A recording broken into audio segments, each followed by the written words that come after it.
아니, 한 가지 기술이 어떻게 하루 만에 시장의 영웅이 됐다가 또 바로 악당이 될 수 있을까요? 오늘 우리가 파헤쳐볼 이야기는 바로 이 미스터리에 관한 겁니다. 인공지능, AI가 어떻게 단 하루 동안 시장을 저 위로 끌어올렸다가 또 동시에 저 아래로 무너뜨렸는지 그 정말 기묘했던 하루를 따라가 보겠습니다. 자, 보세요. 2월 3일 시장에서 실제로 벌어진 일입니다. 왼쪽이랑 오른쪽 완전 딴판이죠.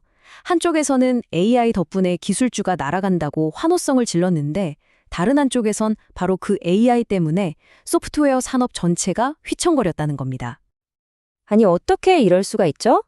이게 바로 오늘 우리가 풀어야 할 핵심 질문입니다. 똑같은 AI라는 키워드가 어떻게 시장에 이렇게 정반대의 신호를 보낼 수 있었을까요? 자, 그럼 그날 무슨 일이 있었는지 시간 순서대로 한번 따라가 볼까요? 우선 희망으로 가득 찼던 그날 아침으로 한번 돌아가 보죠. 게장벨이 울리기도 전부터 시장은 AI가 가져올 장밋빛 미래에 대한 기대로 한껏 부풀어 있었습니다. 정말 그날 아침 시장 분위기는요, AI에 대한 낙관론으로 그냥 꽉 차 있었어요. 투자자들은 이 새로운 기술이 뭘 해낼지 그 기대감에 엄청 들떠 있었던 거죠.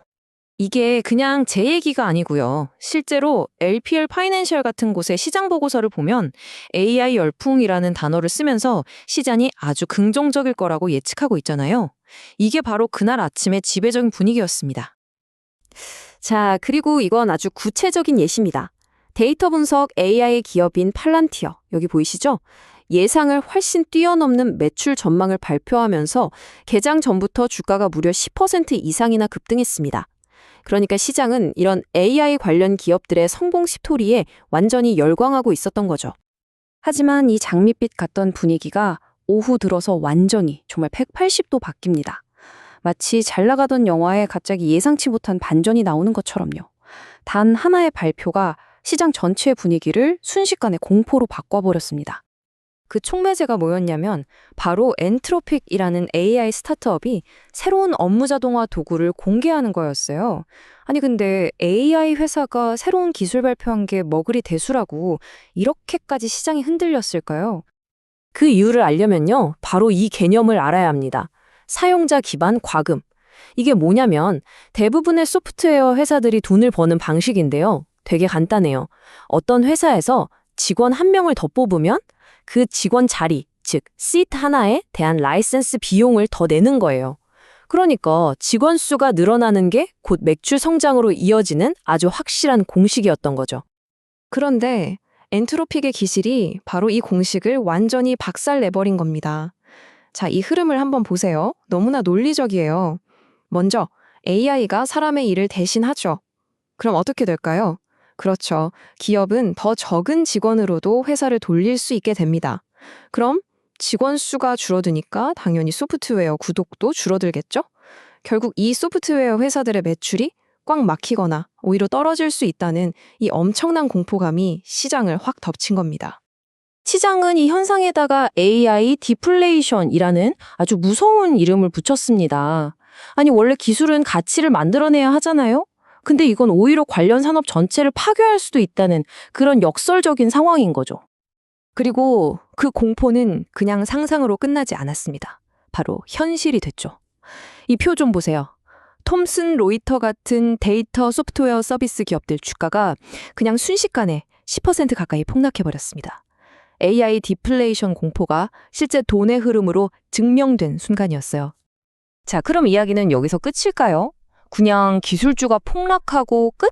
만약 그랬다면 오늘 우리가 굳이 이 얘기를 할 필요도 없었겠죠? 아니요, 여기서부터가 진짜 재밌는 부분입니다. 바로 돈이 어디로 흘러갔는지 그 반전이 시작되거든요. 생각해보세요. 소프트웨어 주식에서 빠져나온 그 어마어마한 돈. 그 돈은 다 어디로 갔을까요? 그냥 공기 중으로 사라졌을까요? 바로 이 차트가 모든 걸 말해줍니다. 보세요. 기술주 중심의 나스닥이랑 소프트웨어 ETF는 이렇게 파랗게 떨어졌죠.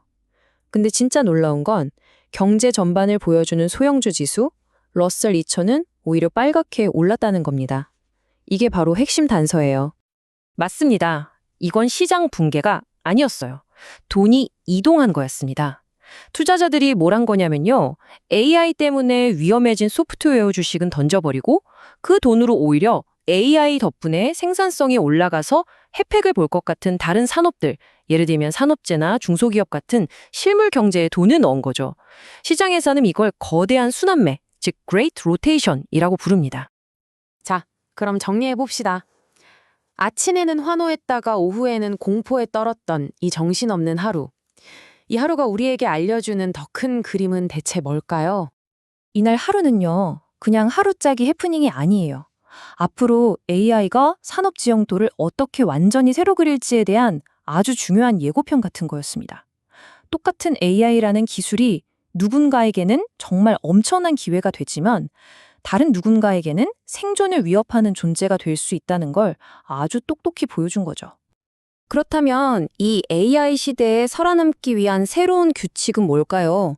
특히 소프트웨어 기업들은요, 전문가들은 크게 세 가지를 이야기합니다.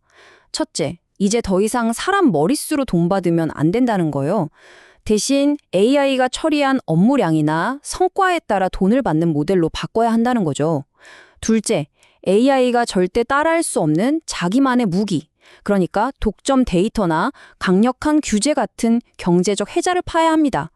그리고 마지막으로 플랫폼을 장악해서 가격 결정권을 잃지 말아야 한다는 겁니다. 2월 3일의 이 하루는 우리에게 아주 명확한 메시지를 던졌습니다. AI 혁명은요, 단순히 새로운 기술을 만드는 몇몇 회사의 이야기가 아니라는 것, 그 기술을 사용하는 모든 산업의 비즈니스 모델 자체를 뿌리부터 뒤흔들고 있다는 사실을요. 자, 이제 질문은 이겁니다. 소프트웨어 산업 다음 타자는 과연 어떤 산업이 될까요?